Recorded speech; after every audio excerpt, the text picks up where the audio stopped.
আগে প্রতিদিনই ভাবতে হতো আজকে কি রান্না করব, আর এখন ওইটা তো আছেই, তার সঙ্গে আর একটা যোগ হয়েছে আজকে কি ভিডিও বানাবো, আজকে ভিডিওতে কি ভয়েস দেব, কি যে একটা প্যারা। যে সকল আপুরা ভিডিও বানায় তারাই একমাত্র জানে কি প্যারার মধ্যে সবসময় থাকতে হয়। তো যাই হোক, আসসালামু আলাইকুম, সবাই কেমন আছেন? আশা করি অনেক ভালো আছেন।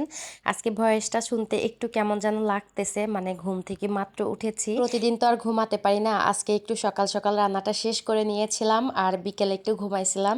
তো ঘুম থেকে উঠে তো দেখি অনেকটা লেট হয়ে গেছে, তাড়াহুড়া করে ভয়েসটা দিতে বসেছি। তো যাই হোক, আজকে হচ্ছে সকাল সকালে রান্নাটা বসিয়ে দিয়েছি। আর ওই যে বললাম না, কি যে একটা প্যারার মধ্যে থাকতে হয় সব সময়, প্রতিদিন তো একটা টেনশন থাকে আজকে কি রান্না করব, আর তার সঙ্গে আর একটা যোগ হয়েছে আজকে কি ভিডিও বানাবো। আজকে একদম সকাল সকাল ঘুম থেকে উঠেছি, একদম ভোর 5টার সময় ঘুম থেকে উঠেছি। তো ঘুম থেকে উঠেই এসে আমি হচ্ছে রান্নাটা বসিয়ে দিয়েছি। যাই হোক, রান্নাটা বসানোর পর কিন্তু আমার মনে হয়েছে যে আমি যে ঘুম থেকে সকাল সকাল উঠেছি তার তো একটু প্রমাণ দেখাতে হবে, তাই না? তারপর আর কি দৌড় দিয়ে গেছি বারান্দায়। বারান্দায় গিয়ে আমি একটু ভিডিও করে নিয়ে এসে তারপর কিন্তু আবার রান্নাঘরে চলে এসেছি।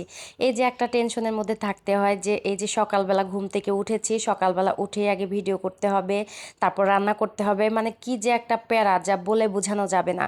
তো যাই হোক, আমি কিন্তু চুলায় ভাত বসিয়ে দিয়েছি আর ডালটাকে বসিয়ে দিয়েছি। ডাল বসিয়ে দিয়ে রাত্রের প্লেট বাটি যা যা ছিল সব কিছু পরিষ্কার করে নিয়েছি। মানে রাত্রে ছেলের কাছে যেতে হয় খাবার নিয়ে, ওইখান থেকে আসতে আসতে অনেকটা দেরি হয়ে যায়। তো এসে আর প্লেট বাটি ধোয়ার কোনো এনার্জি শক্তি থাকে না, সেই জন্য ওইভাবে রেখে দিই। তারপর সকালবেলা উঠে আমি ধুয়ে নিই। আর সকালবেলা বেশি একটা ধোয়া হয় না, ওই যে একটা দুইটা ধুয়ে তারপর মাদ্রাসায় যেতে হয়, মাদ্রাসা থেকে এসে তারপর আবার সবগুলা ধুইতে হয়। আজকে আবার ভাবলাম অল্পই প্লেট বাটি আছে, সেগুলা ধুয়ে নিলে কিন্তু একটা কাজ হয়ে যাবে। তো যাই হোক, এদিকে হচ্ছে আমি ভাতটা চুলা থেকে নামিয়ে তারপর একটু ডিম ভাজি করে নেব। তো ডিম ভাজি করতে গিয়ে তো ডিমের 12টা বেজে গেছে, মানে উল্টাতে গিয়ে একদম ভেঙে গেছে।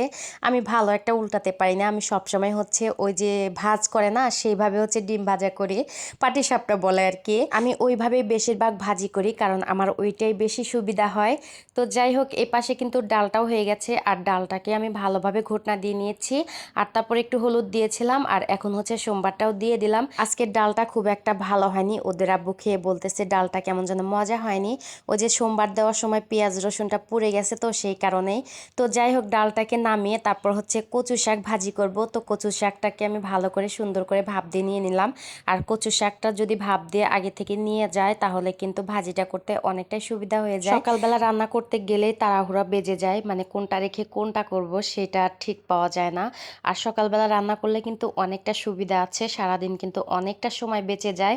তো যাই হোক, আমি কিন্তু কথা বলতে বলতে মাছগুলো ভেজে নিয়েছি। আর এদিকে ভাবলাম যে একটু মাছের মধ্যে পেঁয়াজ রসুনটা ভেজে নিই আর এর মধ্যে কচু শাকটা দিয়ে তারপর মাছ ভেঙে দেব, কিন্তু সেটা আর হলো না। ওই যে নাড়াচাড়া করতে অনেকটাই অসুবিধা হয়ে গেছিল। তারপর আমি মাছটাকে উঠিয়ে রেখেছিলাম। দেখা যায় একটু সহজ কাজ করতে গেলে আর একটু ঝামেলা হয়। যাই হোক, পেঁয়াজ রসুন তারপর কাঁচামরিচটাকে হালকা করে ভেজে ওর মধ্যে কিন্তু কালো জিরা দিয়েছিলাম, তেজপাতা দিয়েছিলাম, তারপর জিরা দিয়েছিলাম। আর আমাদের এলাকায় কিন্তু কচু ভাজিতে এইভাবে কালো জিরা দেয়। অনেক আপুদের দেখি কচু ভাজিতে কালো জিরা দেয় না, আমি কিন্তু সবসময় কচু ভাজির মধ্যে কালো জিরা দিই। তো যাই হোক, আমি কিন্তু কচু ভাজিটা সুন্দর করে তেলের সঙ্গে মিশিয়ে নিয়েছি। আর এখন হচ্ছে দেওয়ার পালা হলুদের গুঁড়া, ধনিয়া গুঁড়া, একটু লবণ আর একটু হচ্ছে পেঁয়াজ রসুন বাটা। আর কচু ভাজির মধ্যে বেশি মশলা দিতেও হয় না, অল্প মশলা দিলে কচু ভাজিটা কিন্তু অনেক মজা লাগে। তার মধ্যে আবার দেব ইলিশ মাছের মাথা। বিশ্বাস করেন আপুরা, এত মজা হয়েছিল কচু ভাজিটা, কি আর বলবো। আমি কিন্তু সবসময় একটা কথা বলি আর সব ভিডিওতেই বলি, আমার কাছে মাছ মাংস চাইতে শাকসবজি বেশি ভালো লাগে।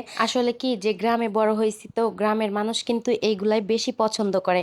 আমার কাছে একদমই বিরিয়ানি বলেন, রোস্ট বলেন, গরুর মাংস বলেন, খাসির মাংস বলেন, এগুলা একদমই ভালো লাগে না। অনেকেই খেতে পারে কিন্তু আমি এগুলা একদমই খেতে পারি না। আমি যখনই বাড়িতে যাই কোথায় কোথায় এগুলা আছে সেগুলা খুঁজে খুঁজে বের করে নিয়ে এসে আম্মুকে বলে রান্না করে খাওয়াতে। তো যাই হোক, আমার ভাজিটা কিন্তু প্রায় হয়ে এসেছে। আর একটু তেল দিয়ে আর একটু ভাজা ভাজা করে তারপর নামিয়ে নেব। ভাজিটা দেখেই তো আবার খেতে মন চাচ্ছে। আমি তো খাওয়ার পরেই ভয়েস দিয়েছি, ভাজিটা এত মজা হয়েছিল কি আর বলবো। তো যাই হোক, আমার কিন্তু রান্না বান্না কমপ্লিট। তারপরে অনেকটা সময় অফ ক্যামেরায় ছিলাম, মাদ্রাসায় গেছিলাম, মাদ্রাসা থেকে এসে তারপর ঘরের বাকি কাজগুলো এখন শেষ করে নেব। আর আজকে বেশি একটা ঝামেলা নাই, ওই যে সকালবেলা রান্নাটা করে নিয়েছি। তো মাদ্রাসা থেকে এসে সকালের নাস্তা শেষ করে নিয়ে তারপর এখন বিছানাপত্রগুলো গুছিয়ে নেব। তো যাই হোক, আজকের ভিডিওটা এই পর্যন্তই। আর আমার ভিডিওটা দেখার জন্য সবাইকে অসংখ্য ধন্যবাদ। আমার ভিডিওটা ভালো লাগলে অবশ্যই লাইক কমেন্ট শেয়ার করবেন আর আমার পেজটি ফলো দিয়ে পাশে থাকবেন। সবাই ভালো থাকবেন, সুস্থ থাকবেন। থাকবেন। আল্লাহ হাফেজ।